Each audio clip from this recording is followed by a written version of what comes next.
No, no, perdón. Gracias por la observación. Sí, entonces, Em, solamente para completar, entonces, la idea de escuelas que me inspiran es muy interesante. ¿Eh? Esta es como una caravana que organiza el ministerio, casi cada 3 meses. Pienso que la siguiente será en Manta, creo que el siguiente mes, y el siguiente año pienso que habrán otras más. La idea es que docentes, estudiantes pueden tener durante una semana acercamiento a tecnologías, a metodologías, a enfoques relacionados con la educación y la tecnología. Es una de las muy bonita experiencia. ¿Y cómo pueden participar tal vez los docentes?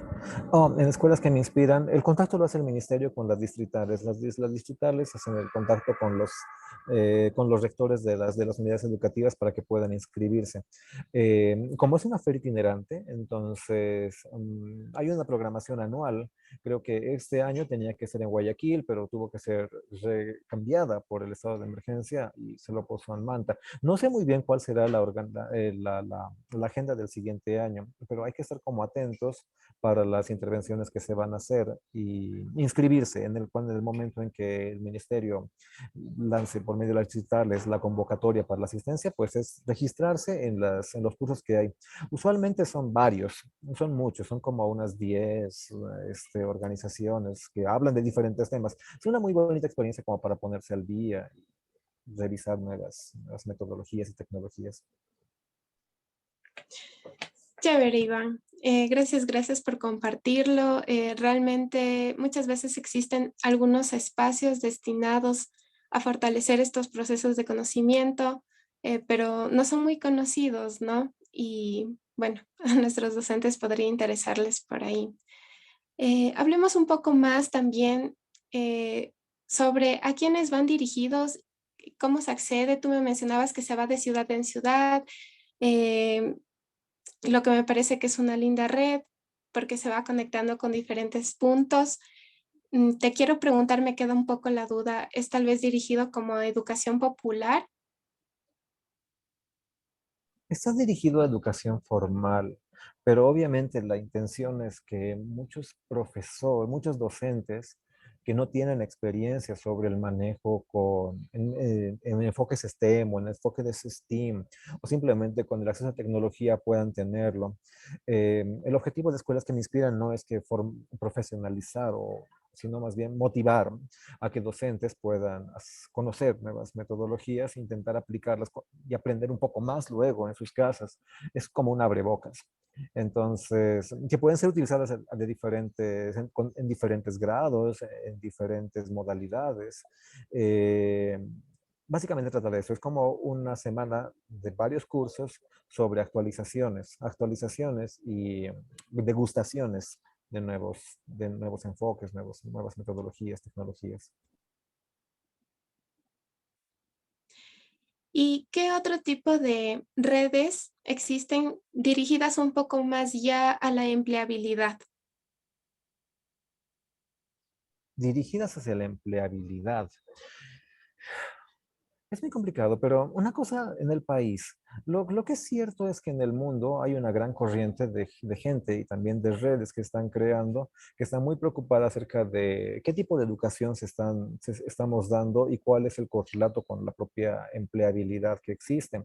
No, hay una crítica muy grande hacia si los contenidos que estamos dando o las metodologías que estamos promoviendo dentro de la educación formal está haciendo que aumenten los niveles de empleo o la gente pueda tener mayores posibilidades de empleabilidad.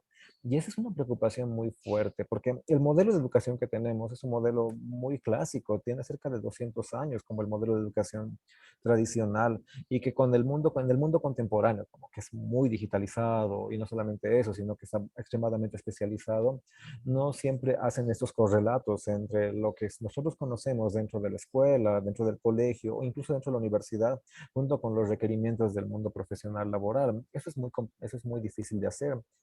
Y ahí entra esas discusiones sobre hay que incorporar nuevas destrezas dentro de la educación. Esta idea de aprender constantemente, del aprender haciendo, del aprender jugando, pero también conocer permanentemente es súper importante y sobre todo hablar acerca de las nuevas tendencias muy abiertamente. El uso de videojuegos, el uso de realidad virtual, la discusión sobre la inteligencia artificial son importantes y en muchos casos muchos colegios intentan no tocarlos, no tomarlos. Solamente la idea de las redes sociales en muchos lugares no es bien vista, es como tomado como no más que un distractor, es como por muy fuera toda la educación. Y no está bien hacer eso, porque en el fondo nos estamos desligándonos del propio mundo laboral, que tiene muchas de esas discusiones. Por eso es súper importante la relación de las nuevas tecnologías, de las tecnologías emergentes, junto con los criterios de empleabilidad. O sea, qué estamos formando, a quiénes estamos formando, con qué estamos formando y dónde esas personas que estamos formando van a poder trabajar. O sea, la idea siempre es darles mayores herramientas para que puedan conseguir un empleo. Exactamente lo que tú dices es lo que ocurre, ¿no? La brecha digital, hablando un poco también de ello, no solamente creo yo que implica el hecho de que una persona no pueda acceder a la tecnología, porque bien, es cierto que ahora la tecnología sí se ha vuelto un poco más accesible a las personas, sino el hecho de tener la tecnología y el uso que se le da a ella. Creo que también la brecha recae un poco en la falta de educación digital, alfabetización digital, podría decirse así, por conocer los nuevos modos de usar la tecnología y tal vez no estereotiparlos de cierto modo.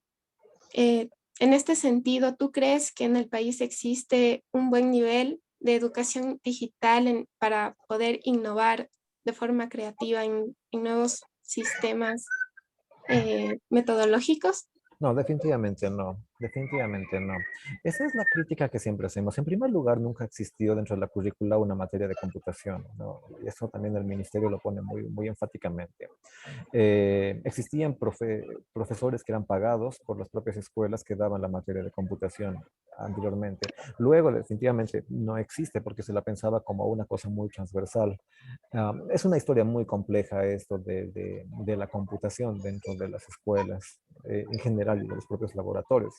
Una cosa extremadamente con altos y bajos y sobre todo muchos bajos.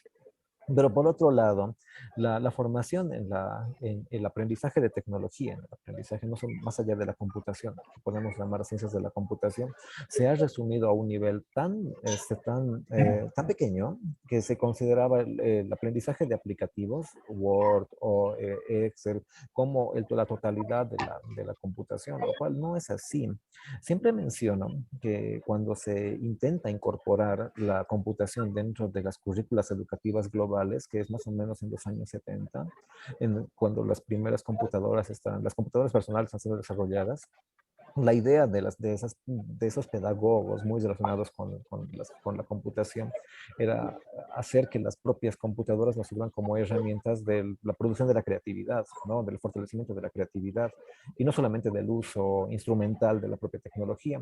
Y se desarrollan cosas súper interesantes, metodologías, programas, tecnologías que estaban muy empatadas con el desarrollo del pensamiento crítico y el uso de la computadora.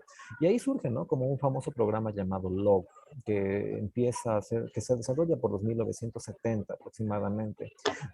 Un sistema operativo, pero un lenguaje de programación que lo que hacía era permitir a los estudiantes aprender a programar de una manera muy sencilla con unos comandos muy simples. Por ejemplo, avanza 5 a una tortuga, gira a la derecha, y de esa manera los estudiantes podían construir programas y dibujar en la pantalla. Parecía muy simple, pero luego era muy complejo y se podía construir cosas enormemente grandes. Y muchos artículos hablan acerca de que una generación fue muy prolífica y le sirvió bastante para poder construir una cultura de innovación y desarrollo. El problema fue que durante los años 90, ya con la difusión en general de la computadora personal hubieron muchos, pero muchísimos lobbies de empresas multinacionales que intentaban colocar sus productos dentro de los sistemas educativos a nivel global y afectando la calidad de las currículas y de los programas dentro de las currículas en la enseñanza de computación. Y en lugar de ya sacar definitivamente una materia de programación y en lugar colocar algo mucho más pragmático, ¿no? Como el aprendizaje de procesadores de texto o el aprendizaje de hojas de cálculo o de cómo hacer una presentación. El argumento siempre era de que es mucho más práctico para los estudiantes aprender a hacer una presentación en PowerPoint que aprender a programar, porque ellos no iban a utilizar nunca la programación, sino más bien en su vida iba a ser más fácil escribir una hoja de texto o hacer una presentación.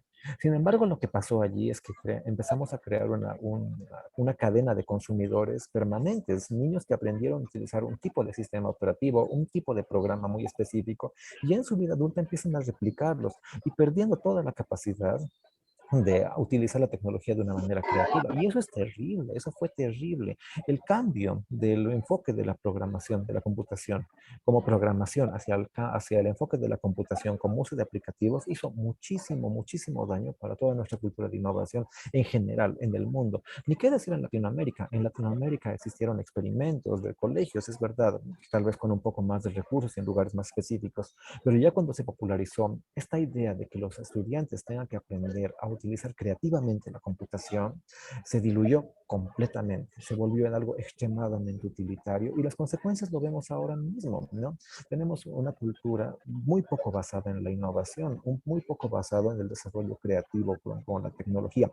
Las nuevas corrientes un poco más rebeldes a esta idea de la enseñanza de la computación utilitaria, intentan volver a retomar la clase de computación como un espacio de desarrollo del pensamiento creativo, ya se llama como pensamiento computacional, y va creciendo. Por lo menos siento de que hay muy lindos intentos en este momento por parte de organizaciones, de proyectos, por ejemplo la Fundación Telefónica, ¿no? También tiene como o la Scratch Foundation, que es una organización global que también está promoviendo muy intensamente las currículas de pensamiento computacional de todo el mundo. Tenemos una pregunta, una manita alzada. Camilo Pachacama.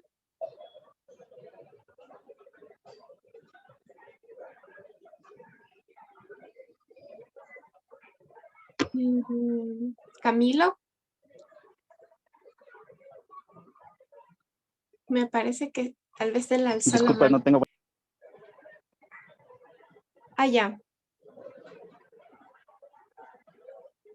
Bueno, cuando Camilo sí soluciona este audio, pues encenderlo sin ningún problema. Si tienen alguna pregunta, igual la pueden ir dejando por el chat y la vamos leyendo. Y realmente muy interesante lo que Iván nos dice. Realmente súper interesante. Bueno, al menos yo no sabía que la materia de computación no era como obligatoria en las mallas curriculares, ¿no? Siendo que me acuerdo que sí se daba, pero claro, mi mamá me contaba cosas, yo también me acuerdo, pero interesante ese dato.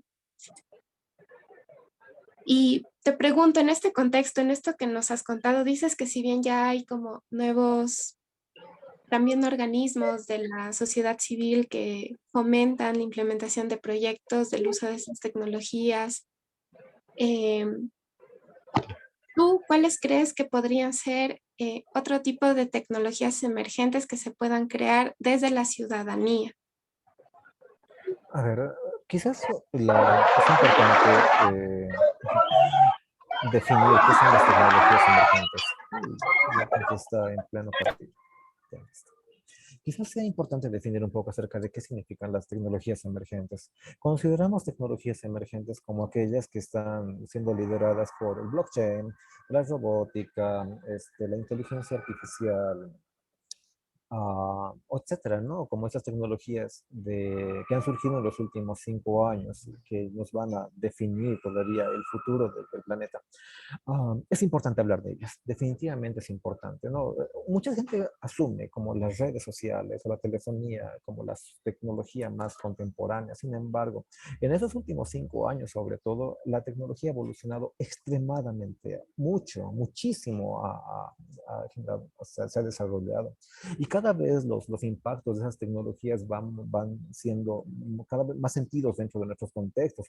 Hace algunos años podíamos pensar que la inteligencia artificial no iba a llegar a ser como una preocupación en nuestros territorios. Sin embargo, ya cada vez vemos que las aplicaciones con inteligencia artificiales y los sistemas de automatización están afectándose en nuestra propia vida.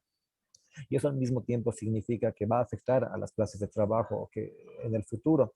Por lo tanto, hablar de esto dentro de las escuelas es extremadamente importante porque no podemos hacer que los estudiantes salgan a los mercados laborales sin saber de qué tratan o cómo poder mantener un puesto de trabajo o cómo tener una posibilidad laboral dentro de un mundo que se está altamente automatizando y que ha cambiado completamente muchos de los paradigmas que existen o que los van a cambiar en el futuro, ¿no?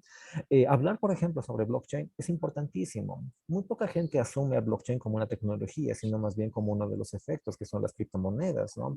Y durante los dos últimos años todos hemos hablado acerca de criptomonedas, todos hemos hablado acerca de Bitcoin, hemos hablado acerca de Ethereum, de las inversiones y también de las estafas existentes, ¿no? No se tocan esos temas porque hay mucho desconocimiento también sobre la profundidad, pero preparar a la gente, por ejemplo, a tomar una discusión o a tomar un punto de vista acerca de lo que significan las criptomonedas es importante. Cada día yo recibo por lo menos unas dos o tres invitaciones a formar parte de algún grupo piramidal de criptomonedas. Y sin embargo, yo siendo una persona que puede estar como más al día, recibo esa cantidad. Muchísima gente que recibe la misma cantidad de anuncios cae muy fácilmente y cae seducida por promesas de las tecnologías que están existiendo ahora. Creo que es por eso importante hablar de eso, ¿no? Hablar acerca de qué significa blockchain, qué significan las criptomonedas, qué significa la inteligencia artificial y cómo sobre todo podemos utilizar esto dentro de los contextos. Hace unos meses estábamos con un grupo de compañeros en Panamá haciendo un programa informativo sobre empleabilidad precisamente con nuevas tecnologías, pensando en la idea de que todas las profesiones pueden ser tecnologizadas o van a tener algún tipo de componentes tecnológico y es importante que los estudiantes puedan conocerlo, incluso aquellas que no pensemos que no tienen algún tipo de relación. Por ejemplo, la abogacía o las leyes, ¿no? Podemos pensar de que, ¿qué relación tiene ser abogado con el mundo tecnológico?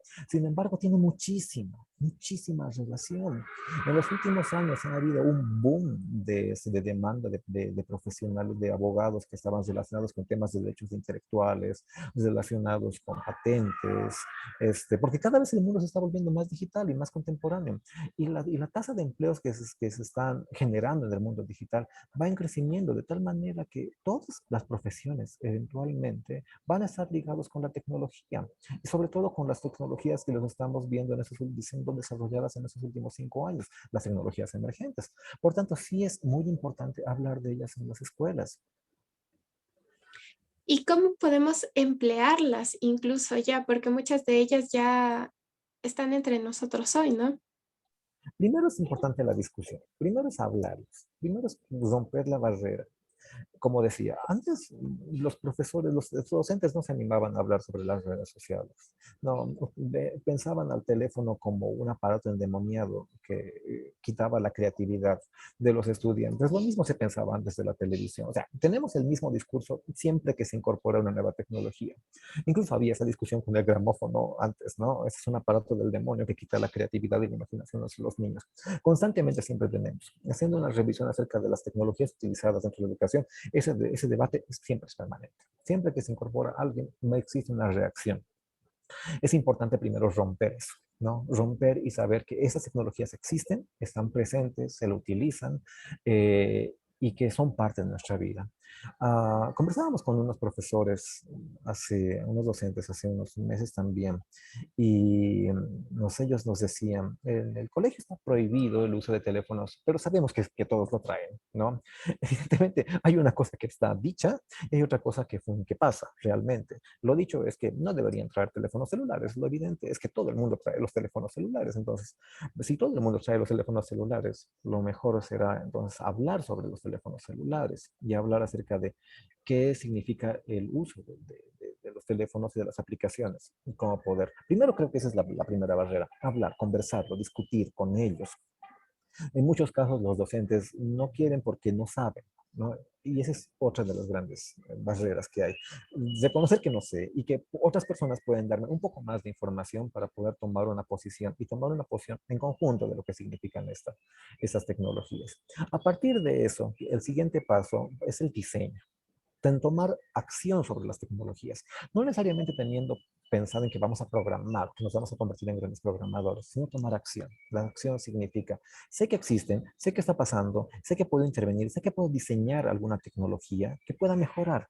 Y eso es el diseño, ¿no? Trabajar en base simplemente a la imaginación, pensando, soñando. Ya después de haber hablado, saber qué problema existe, que existen esos objetos que generan problemas, diseñando nuevas cosas, pues recién se puede pensar en entrar en un campo de desarrollo, aprender cómo desarrollar. Igual, hasta este momento no necesariamente necesitamos saber programar algo, necesitamos hablarlo, diseñar, imaginar y posteriormente, después de que tenemos todo eso, podemos pensar en que podemos desarrollar una cosa muy básica, ¿no? No con la intención de volvernos grandes programadores, sino de volvernos ciudadanos digitales, ciudadanos que son conscientes de la problemática y que saben que pueden intervenir dentro de la problemática de una u otra manera. Ya eso es bastante. Hacer todo eso y es muchísimo, porque nos hemos ya metido dentro de un mundo muy contemporáneo y estamos discutiendo cosas que pueden afectar la vida en los próximos 50 años. Y eso ya es bastante revolucionario, en verdad, sin tener que llegar a programar. No, eso es una cosa. Muchas veces se vende la idea de la tecnología ahora como la programación para ser programadores, porque es el trabajo del futuro. Lo es verdad, pero no siempre todas las escuelas, todos los niños tienen la vocación de poder llegar a eso. Pero sí es importante que nosotros podamos discutirlo, discutir y hacer que este problema sea consciente y podamos tener un planteamiento en este mundo que está tan dinámico y tan digitalizado. Y en ese contexto, para lograr conseguir esto que tú dices, que es perdón, estoy buscando quién tiene, ya, se la pongo Yo en te el ayudo a chat. decir. Dale. Para ello tendría que también ya existir la tecnología libre como tal, ¿no? Para que todos podamos acceder y lograr ser como tal ciudadanos digitales, deberían ya poder superarse por fin estas brechas. Entonces, ¿qué impacto tiene también como en el modelo económico, social establecido, instaurado en el que estamos inmersos ahora mismo? La tecnología libre es fundamental. Porque, ¿qué significa la tecnología libre? Ok, ¿qué es la tecnología libre para poder empezar? No sé. Si he entrado en algún momento en esa discusión. La tecnología libre es lo opuesto a la tecnología privativa. Ya, eso para empezar. Ahora, ¿qué es la tecnología privativa? La tecnología privativa es un tipo de tecnología creada en base al copyright. O sea, es una tecnología que solamente el propietario de esa tecnología puede utilizar, ¿no? Y está además cerrada para que nosotros como ciudadanos o como personas interesadas podemos intervenir dentro de la tecnología. O sea, no podemos modificarla, no podemos estudiarla, solamente podemos tener el papel de consumidores de la tecnología, ¿ya? Esa es la tecnología privativa. Es un modelo de desarrollo antiguo, es verdad, que ha tenido mucho éxito, pero que no necesariamente es el mejor que existe. La tecnología libre o la tecnología abierta, por otro lado, es un tipo de tecnología que está desarrollado en función de que cualquier persona puede estudiarla, puede modificarla, puede mejorarla y puede compartirla, que son como los cuatro principios que tiene la tecnología libre, ¿no? Eso significa que si alguien hace un programa, otra persona en cualquier otro lugar del mundo puede mejorarlo, puede cambiarle el idioma, por ejemplo. Si está en inglés, puede pasarlo al español o puede pasarlo al quichua. Y para eso, para contextualizarlos con sus condiciones. No es nada alejado, hay un movimiento enormemente grande de tecnología libre. De hecho, muchísimos de los recursos educativos que se utilizan ahora están basados en tecnologías abiertas, porque la tecnología libre permite que se pueda contextualizar de mejor manera y cada vez mejorar y hacerlo más disponible para propios dispositivos, ¿no? Para que puedan ser utilizados. Es una condición sumamente necesaria, porque si pensamos en la utilización completamente de tecnología privativa dentro del sistema educativo, lo que estamos haciendo es convertir a los estudiantes en solamente consumidores, meramente consumidores de tecnología, como pasó en la década de los 90 y la década de los 2000, cuando las mallas educativas cambiaron completamente todo su paradigma a la enseñanza de Word, Excel, PowerPoint, haciendo que los estudiantes sean diseñadores de presentaciones, pero no con toda la capacidad para poder intervenir y mejorar los programas. Es importante. Hay muchas tecnologías que son abiertas, que seguramente también los han utilizado ustedes. GeoGebra, por ejemplo, Scratch, no sé, que día a día los trabajan o los ven.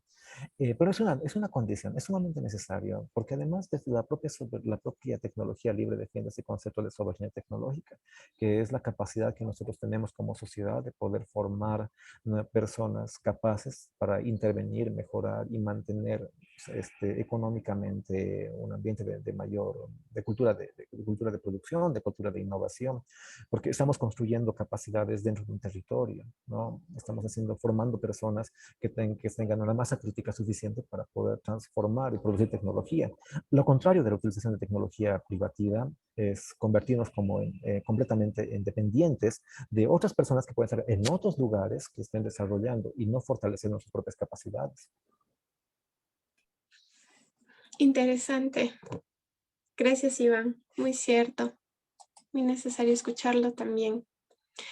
¿Qué otro tipo tú de tecnologías nos recomendarías que podríamos usar en el día a día en nuestras clases?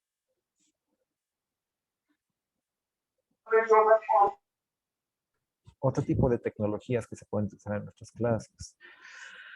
Yo animo mucho a utilizar Scratch. Scratch, les voy a anotar aquí en el chat, Scratch, HTTPS, aquí está, scratch.mit.edu. Scratch es un lenguaje de programación creado para niños muy chiquitos. No, para que puedan aprender desde niños hasta grandes. Seguramente muchos lo han conocido, o muchos lo deben conocer. Están allá, y es en el chat, eh, tenemos nosotros mucha colaboración con la Scratch Foundation, quienes son los que han desarrollado. Es un software que pueden utilizarlo desde una computadora que les permite aprender a programar y sobre todo aprender pensamiento computacional, o sea, aprender a pensar creativamente para niños o personas que no tienen conocimientos o que quieren empezar a programar. Es completamente abierto, es multilingüe y es relativamente intuitivo de poder utilizarlo. Me gusta mucho porque eso debería ser uno de los primeros acercamientos al mundo de la tecnología, que es cómo yo puedo manejar la tecnología en lugar de que la tecnología me maneje a mí.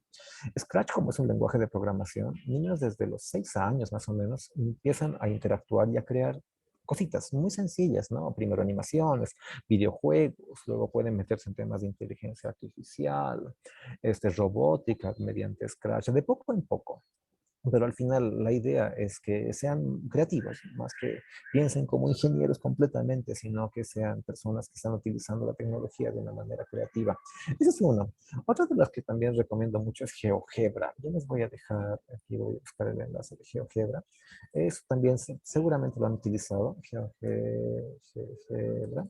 Es un software, es una calculadora gráfica muy útil para la enseñanza de la matemática.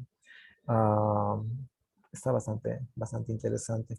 Son dos programas que los pueden utilizar en sus clases de la manera como ustedes desean hacerlo. Pero de hecho hay muchos. El abanico es bastante grande, sobre todo bajo este concepto que se llama recursos educativos abiertos. Recursos educativos abiertos.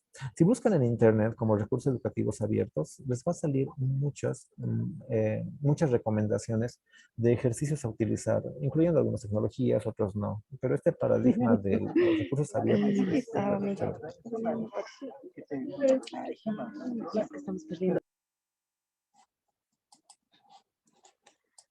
Listo.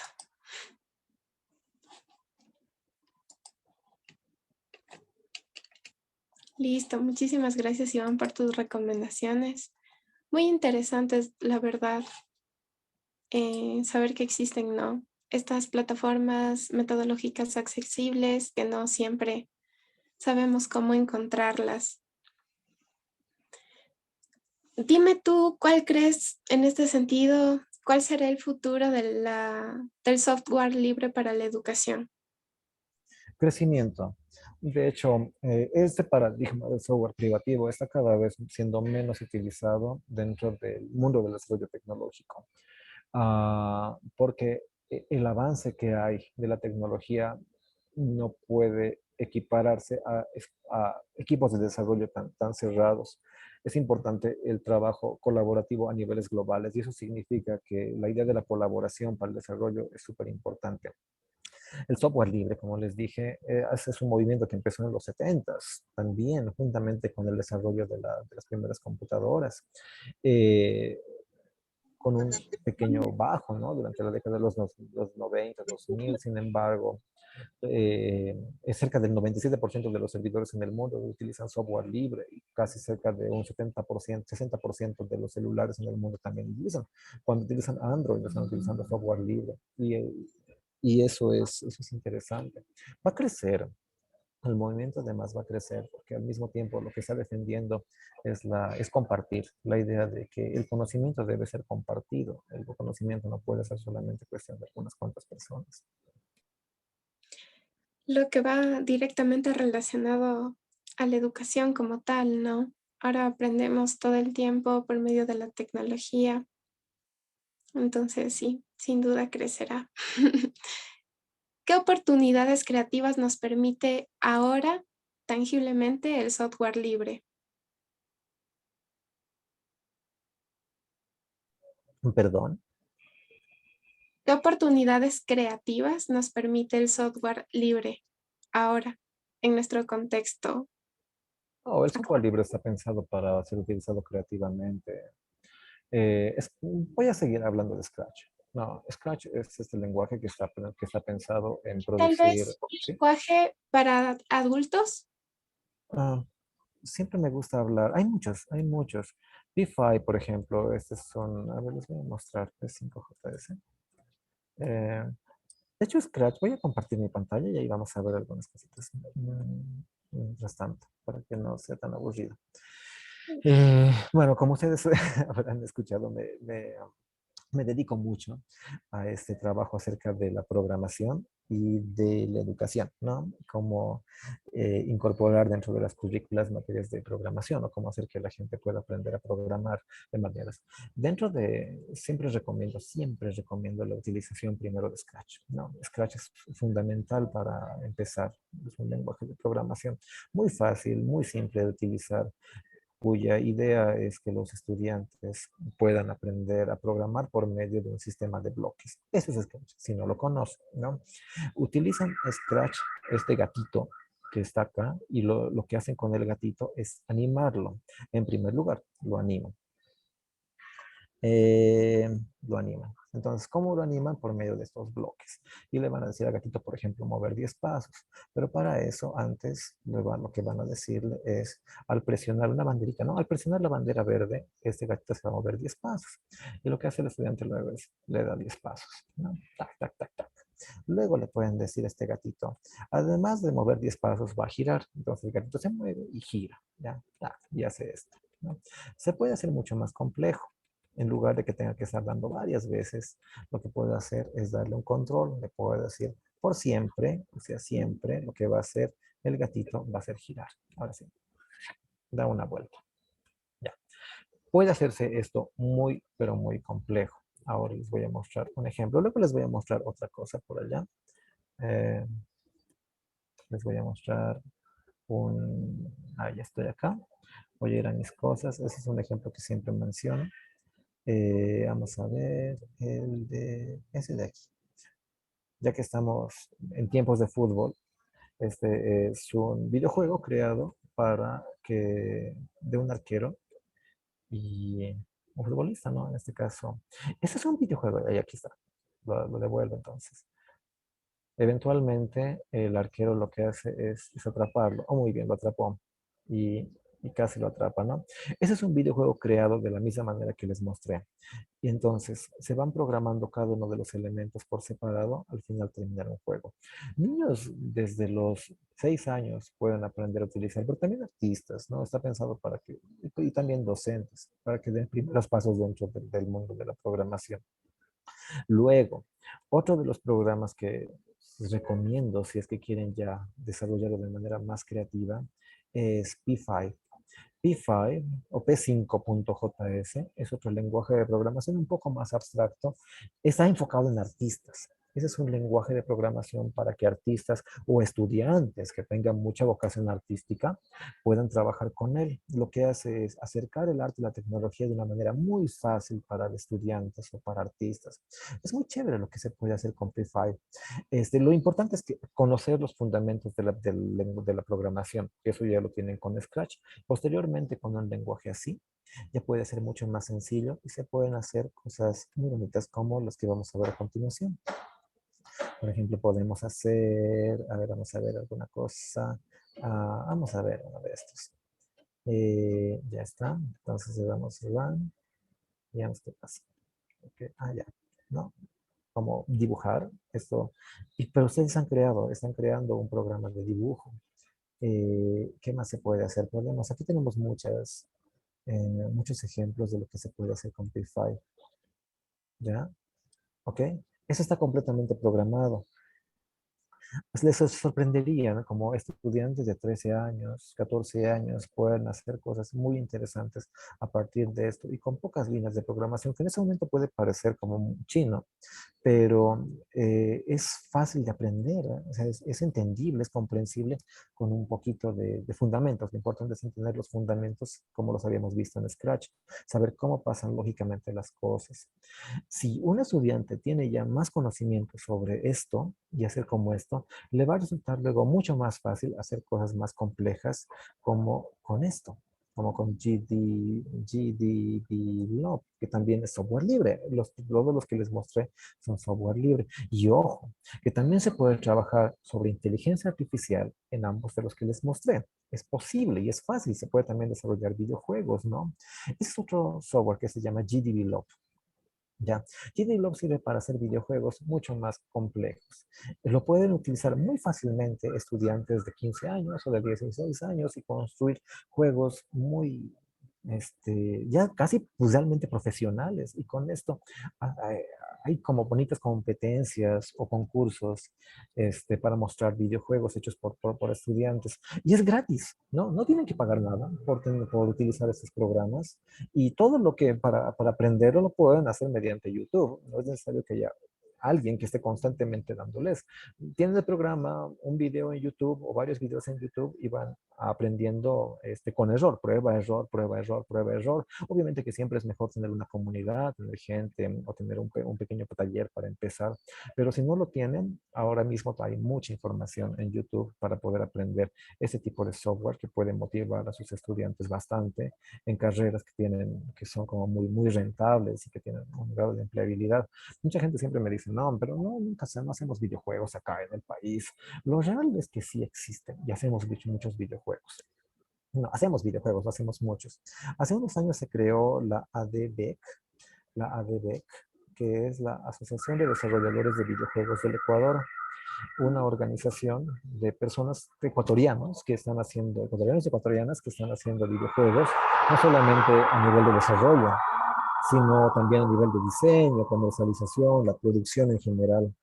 Hay muchas personas que están metidas ahí y que constantemente se requiere gente que se incorpore dentro del campo del desarrollo de videojuegos, porque hay mucha demanda. Los videojuegos se han convertido en las industrias de mayor crecimiento dentro de la industria cultural y tecnología, sobre todo la industria cultural.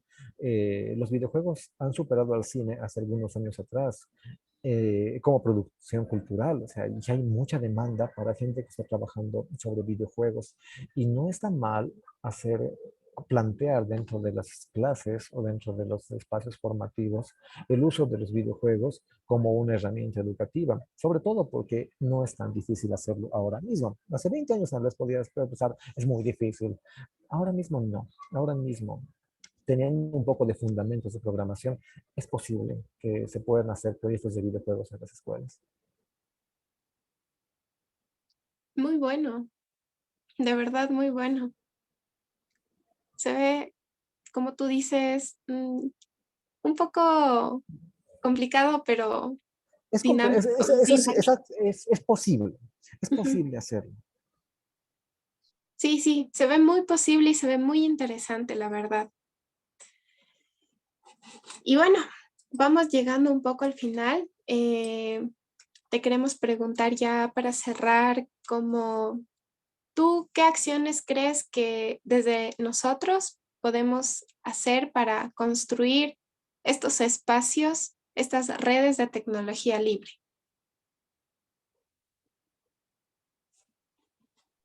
¿Qué tenemos que hacer? Eh, Lo primero siempre va a ser la congregación. Hay muy pocas organizaciones, hay organizaciones que están creciendo en el país que tienen como finalidades la construcción de comunidades de docentes. Es importante que ellos crezcan y que también el ministerio pueda apoyarlas o los organismos públicos. Por otro lado, también estar atentos a las actividades que está promoviendo el ministerio y otras organizaciones como ustedes, ¿no? Y mantenerse. Tal vez también otra cosa muy importante es construir redes de docentes que estén súper interesados en esas temáticas y siendo muy curiosos. Creo que esa es una de es lo básico para el aprendizaje de este mundo tan contemporáneo, tener una gran capacidad de curiosidad, ¿no? Tener en cuenta de que no necesariamente lo que hemos aprendido hace 10 años o hace 20 años es completamente válido actualmente, sino el conocimiento está creciendo constantemente y es importante despertar ese sentimiento de curiosidad en nosotros como docentes y también en los estudiantes, fomentar de que aprender es bueno, aprender autónomamente es bueno y aprender y experimentar es bueno. No castigar la experimentación, que es una de las grandes taras del sistema tradicional de educación. Si no haces bien este ejercicio, eres malo, ¿no? Porque la idea es que el conocimiento se produce en el proceso, en las pruebas y errores, no en el resultado. El resultado está bien, el resultado es una parte de, pero este proceso es muy importante. Y aprender constantemente significa equivocarse constantemente y probar nuevas cosas. Creo que eso es importante para la creación de comunidades de docentes que estén muy interesados. No tener miedo a experimentar. Constantemente siempre me pasa eso. Siempre que viajamos con el ministerio, interactuamos con docentes que tienen mucho miedo a fallar o tienen mucho miedo a no seguir las instrucciones tal y como las queremos mencionar. Siempre esperan tener un manual cual seguir. Pero eso no pasa actualmente. La cantidad de información es muy difícil de resumir en un manual, porque lo importante es aprender, es intentar, es aprender constantemente y nutrirse de la mayor cantidad de fuentes posibles que haya. Curiosidad, eso es lo básico pues, que tenemos que desarrollar ahora. En el chat nos dejan una pregunta. Bueno, los enlaces se los vamos a ir pasando al grupo de WhatsApp. Igual están por aquí en el grupo, en el chat del Zoom más arriba. Y Rómulo Mejía nos pregunta por qué el Ministerio de Educación no le da importancia al software libre. No, sí le dio bastante importancia al software libre en un tiempo.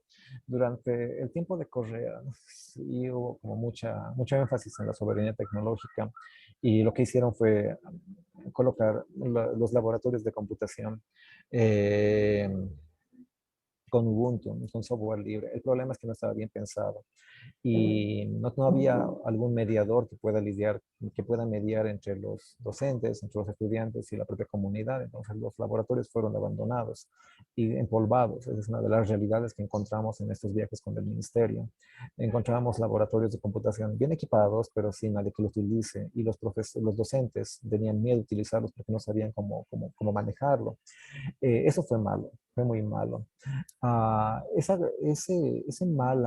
mala experiencia al final hizo que técnicos locales empiecen a intervenir en las computadoras y volver a ponerles Windows en todas ellas y todo lo que significaba eso después, ¿no?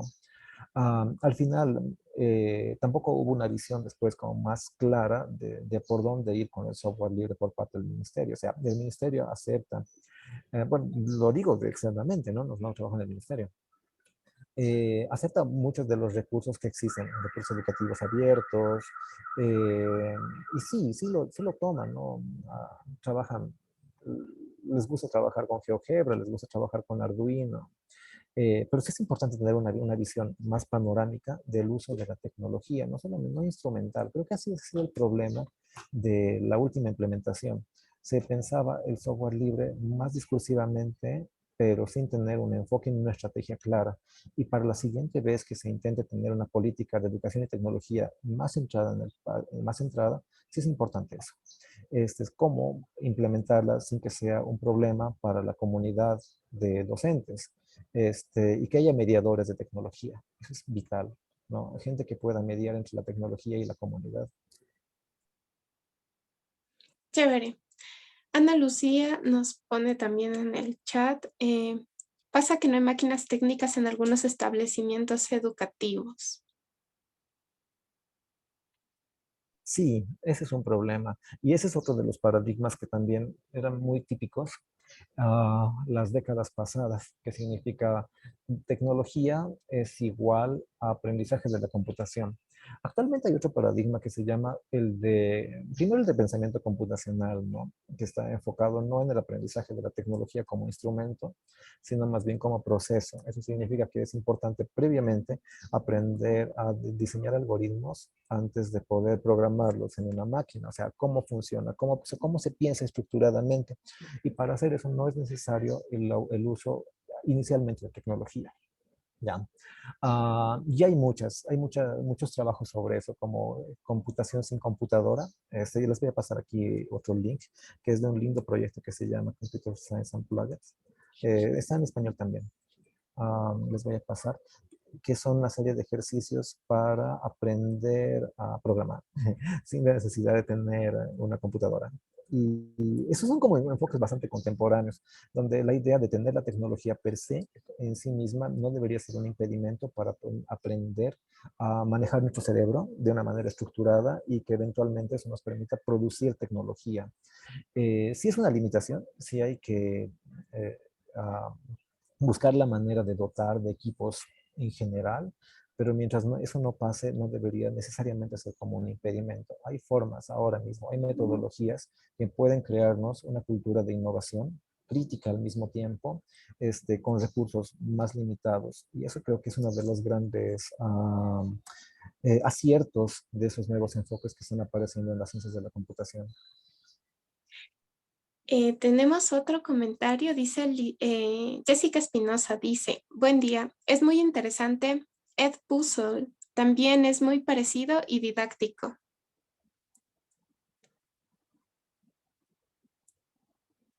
A ver, lo voy a revisar.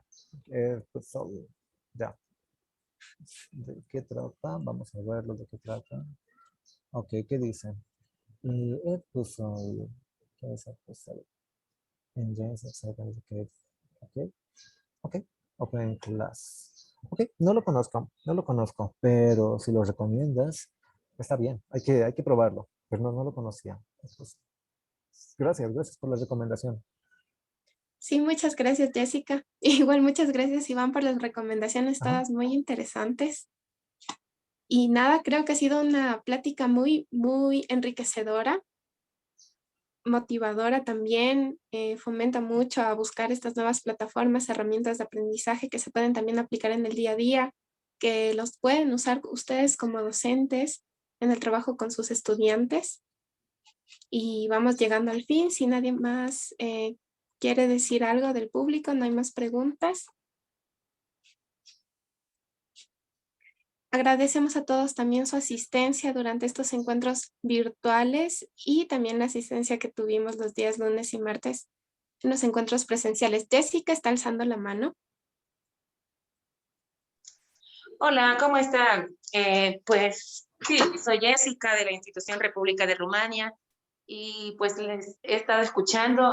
Antes que nada, agradecerles porque lo que hoy se impartió es algo que sí va encaminado justamente a las tendencias del siglo XXI en la educación.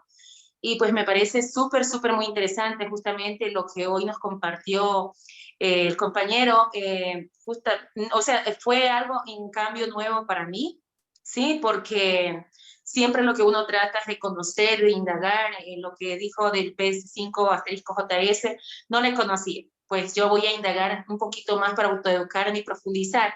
Sin embargo, me parece muy importante que de pronto nos puedan compartir, sí, nos puedan compartir estas diapositivas al grupo para nosotros también. Posterior a ello, no sé, se escucha un ruido. Hola. Hola, hola. Ahí, Jessica, tal vez sí, ahí. Sí, porque se escuchaba un ruido súper... Sí, ya. Entonces les mencionaba a ver si será posible que ustedes nos puedan compartir este recurso, este material, para también instruirnos y pues llevarlo directamente pues a las aulas. Obviamente, como ayer mencionaban en la capacitación de ayer, obviamente el Ministerio de Educación no nos va a solucionar todo con la tecnología, con los recursos, porque recordemos que no hay lo que es la posibilidad. Pero nosotros como docentes, de pronto, si llevamos un Infocus, llevamos nuestra compu, podríamos también impartir y también hacer que el estudiante se vuelva investigativo, práctico, resolvedor de problemas y también pueda llevarlo en otras disciplinas. De hecho, a mí me parece que nosotros como docentes también debemos ser solucionadores de problemas y hacer que nuestros estudiantes lo sean. De mi parte, muy agradecida y pues esa petición no más. Que tengan lindo día. Gracias, Jessica. Gracias a todos. Sí, los links de las plataformas que Iván nos compartió están colocados ya en el grupo de WhatsApp para que los puedan ver, para que los puedan compartir igual. Y nada más que agradecerles. No sé si André piensa decir algo o Anita está por ahí.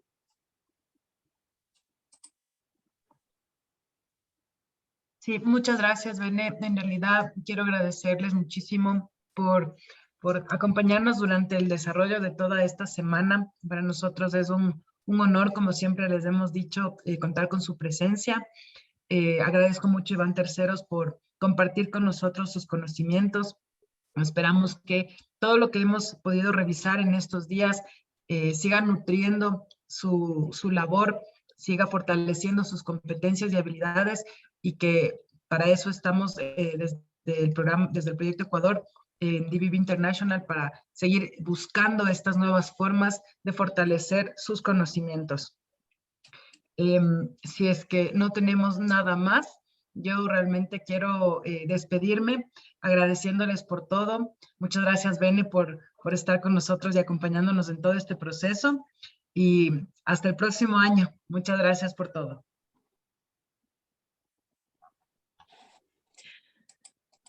Gracias, hasta pronto. Una consultita.